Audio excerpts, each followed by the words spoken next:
What's up, YouTube? Welcome.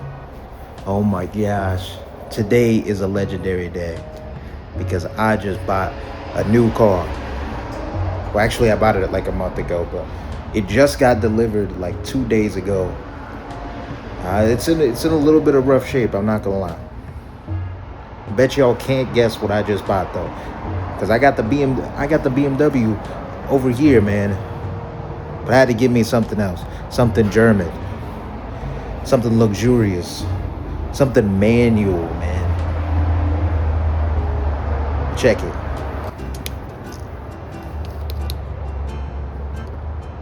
Mercedes-Benz C300.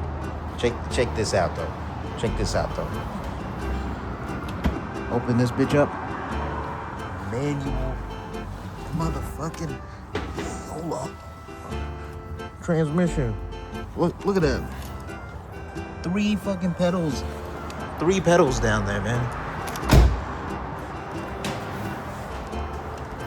I'm having the time of my life, man. I'm not gonna lie. It's just been kicking my ass, man.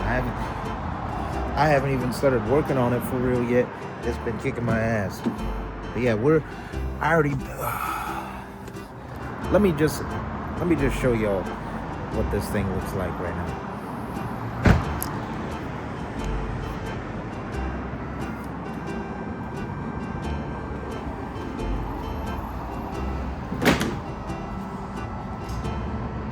That's her. We need a name for her though. Cause like this is my first Mercedes, bro. So like we dead need a name for her. The plan for today is I'm gonna try and get this thing running right because I got it started yesterday. I gave it a jump, but it wasn't running right.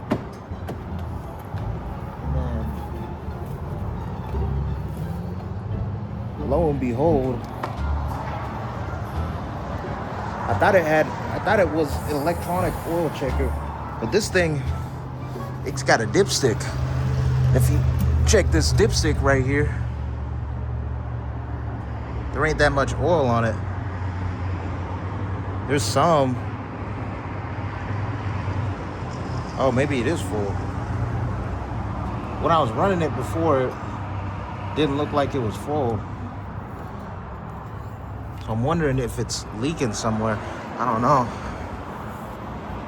I don't know if it's hard to tell. There's a little drop of something there, but it's not much. So if it's leaking, it's not bad. I did also see that there's this little hose here. I guess from what I've heard, this is supposed to be for like what's it called? It's supposed to be for the EGR system, exhaust gas recirculation. So like it's supposed to like what's it called? Basically make your supposed to make it so your catalytic converter charges up. It gets warm faster, so it's more efficient and whatnot. But yeah, I'm gonna unload all this stuff and then I'll be right back. So I went ahead and broke out my jump starter. You got a little positive jump post and the negatives right under here. And we're gonna go ahead and jump start this thing and make sure it still starts. And then I'm gonna give it some revs and try and sort of see if this thing's running right after I put that air hose back on. Turn this thing on.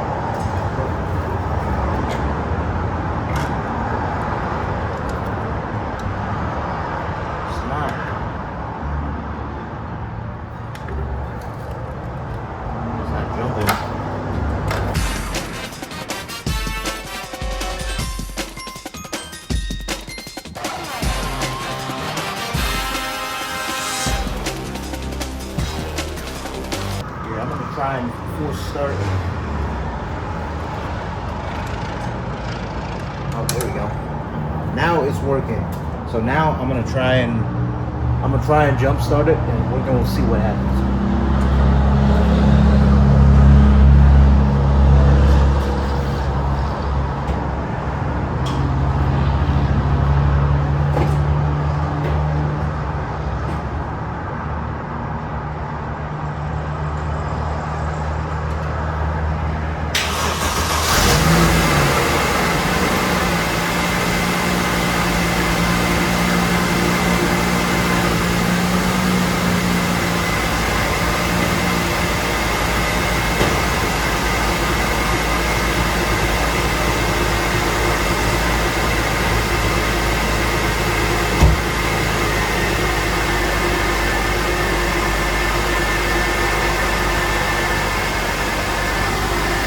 Can't lie to you guys, just started this thing up, and it honestly sounds worse than when it did yesterday, dude.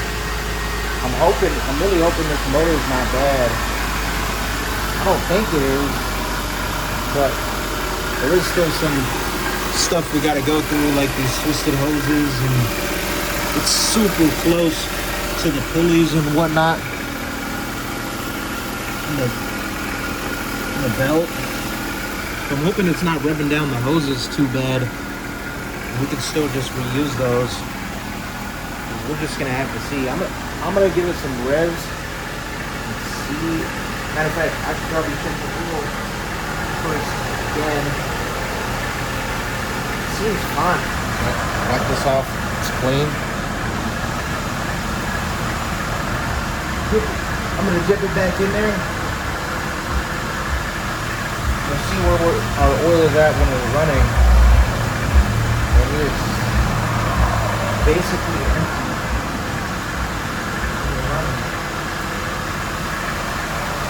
Which is not good. Not very good.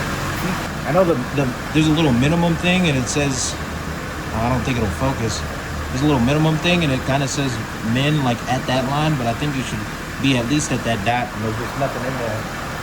So I'm gonna go ahead and put, I got 2 quarts of 5W30, I think. We're gonna put that in there, and we're gonna see if it makes a difference. We're gonna check it.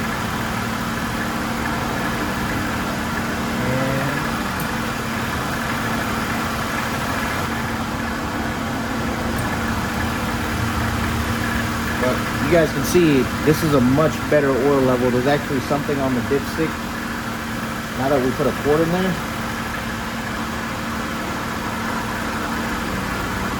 there should be at least a little bit on the dipstick when the engine's running. It's not supposed to be completely bare like that.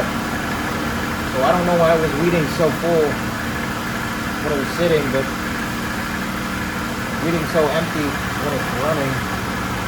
Something's going on there. It's sucking down oil somewhere.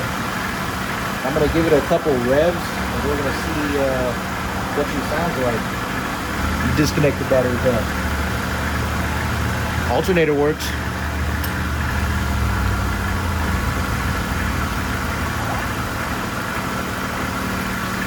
I don't want to run it for too long because it doesn't have any coolant in it, but I want to run it long enough that I can see if it'll charge up the battery some more, because I got it to charge a little bit yesterday, but not much.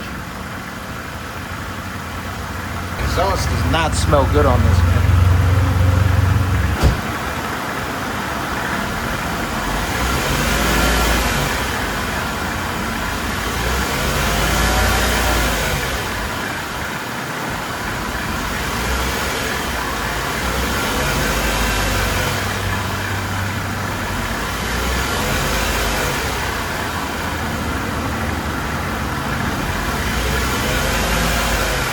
Okay, I don't know how that sounded to you guys, but to me that didn't sound very good. I'm gonna have to figure something. I'm thinking probably the battery's part of the issue, and then once we get the battery charged up, I'm gonna take the battery home and charge it. I'll come back, I think maybe tomorrow, and I'm gonna try and see if we can get it to run any better. Not sure exactly what the issue is right now, but there's so many other issues with this thing right now, glaring issues like the bumper, the radiator, all these other parts just randomly strewn about in here that I think it's reasonable for me to just try and not work backwards here and try and get that stuff sorted a little bit first. But I do want to get this thing running right. It doesn't even sound bad when it's just idling like this. It's just when you rev it that it starts sounding bad, which makes me feel like it's some weird like spark plug camshaft issue maybe. I have seen where these things, when they have low oil pressure, they'll do all sorts of weird stuff and throw it into limp mode and things of that nature. Yeah, I'm gonna shut it off and then we're gonna check the oil again, see where it's showing where the level's at, and then I'll probably just leave it for tomorrow. Before y'all go saying I've made a bad financial decision and all this other stuff, I only paid like $1,500 for this thing, man. So like, all in all, I think I've spent $1,000 on all the cosmetic odds and ends that I need to get this thing looking right. So spending like $2,000 on an engine honestly isn't the end of the world for this thing, I don't think. Though, honestly, I might end up spending more because I don't know if I want to do the engine swap in here. There's not exactly a lot of space for any sort of engine activities. And I'm not really even supposed to be doing what I'm doing right now in this thing. So I don't know.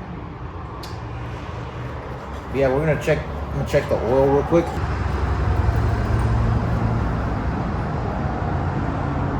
Nothing. Guys, we got nothing. Okay, we got a little bit on there now. It's hard to tell with these dipsticks whether it's full or not. Yeah, man, I want to say that's good. I want to say it's okay. I'm getting all sorts of mixed readings off of this dipstick. I also don't know if there's any sort of vacuum leak or anything of that nature. You know what?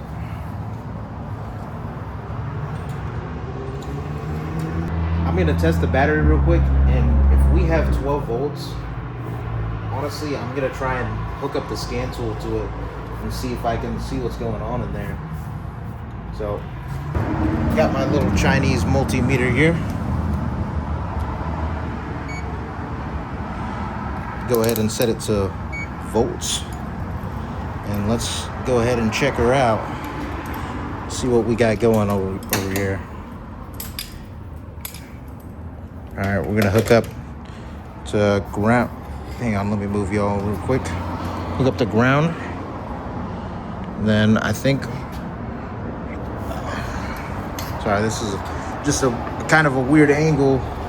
Hook up to ground, and then we're positive. And we only have 9 volts, which is not enough, not nearly enough. So I'm gonna pull this battery. I'm gonna take it home, see if it'll take a charge it up, and then bring it back. And tomorrow we'll try and do some real diagnostics after I get off work, I think. All right. So, just gonna go. Boom. And boom. Nothing happened. It's good. And grab our cable. Hang on. Plug in.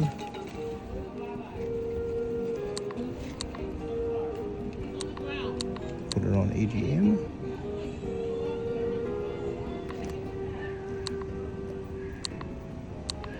On AGM. And well, bam. It is going, I think. think it's gone.